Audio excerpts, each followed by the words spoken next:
Debut-do जाने के लिए कोरिया के पश्चिमी तट पर आप पास की सेहवा झील से गुजर सकते हैं। डेबू-डो जैसा दृश्य देखने का भी आनंद ले सकते हैं। पश्चिमी तट पर समुद्र में सेहवा झील पर आप मडफ्लैट के लिए प्रसिद्ध कोरिया के पश्चिमी तट का अनुभव ले सकते हैं। एक भव्य समुद्र के रूप में आप सारा तनाव दूर कर सकते हैं। अद्भुत दृश्य का आनंद ले रहे हैं। आप शहर के विकसित स्वरूप के सामंजस्य का आनंद ले सकते हैं और विशाल समुद्र का शानदार दृश्य। विश्व प्रसिद्ध मडफ्लैट हैं कोरिया में पश्चिमी तट की विशेषताएं, और यहाँ भी आप उन्हें ढूंढ सकते हैं। दुनिया भर मडफ्लैट का महत्व इस पर जोर क्यों दिया जाता है? कोरिया में पश्चिमी तट के कीचड़ वाले मैदान पर वहाँ समृद्ध जल संसाधन हैं।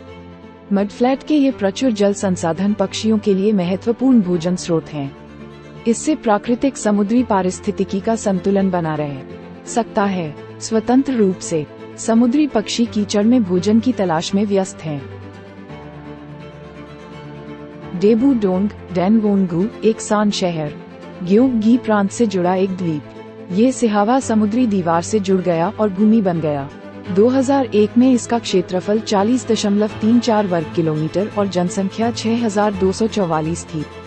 यह इंचियोन मेट्रोपॉलिटन सिटी से लगभग 30 किलोमीटर दक्षिण में स्थित है। ये जियोंगवान-डोंग सेहुंगसी में सिहावा सीवॉल द्वारा ओएडो से जुड़ा हुआ है, इसलिए यहाँ कार द्वारा पहुँचा जा सकता है। और चूंकि समुद्र का पानी दिन में 2 बार घटता है, एक विस्तृत मिट्टी का फ्लैट सामने आया है।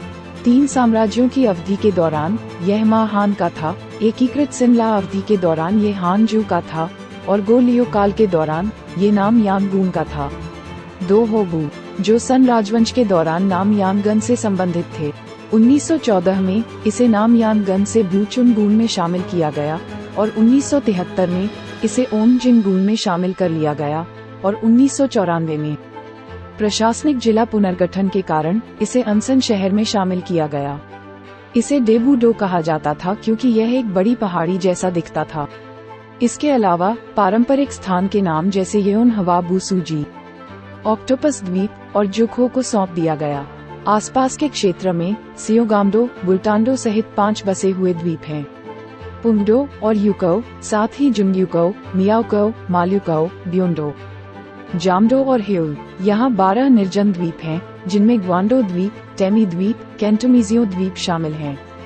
हल्मी द्वीप, ओजिडो द्वीप, डेगेरिडो द्वीप और सोगारिडो द्वीप।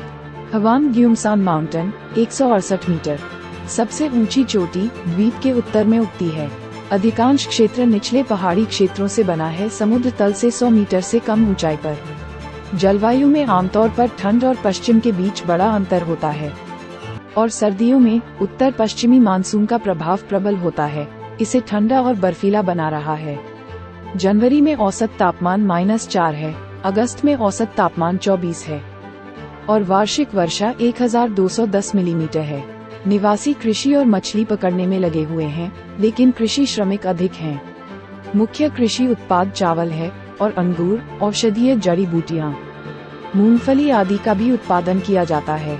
तटीय जल में गोभी, झींगा आदि पकड़े जाते हैं और सीप जल कृषि और नमक उत्पादन सक्रिय है। एक सांस्कृतिक अवशेष के रूप में होमजियोंगी का एक स्मारक है, जो नाम डोंग में एक प्रसिद्ध पुत्र था, और ली चैन की स्मृति में एक चैरिटी स्मारक, जिन्होंने गरीब लोगों की मदद करते हुए जीवन जिया।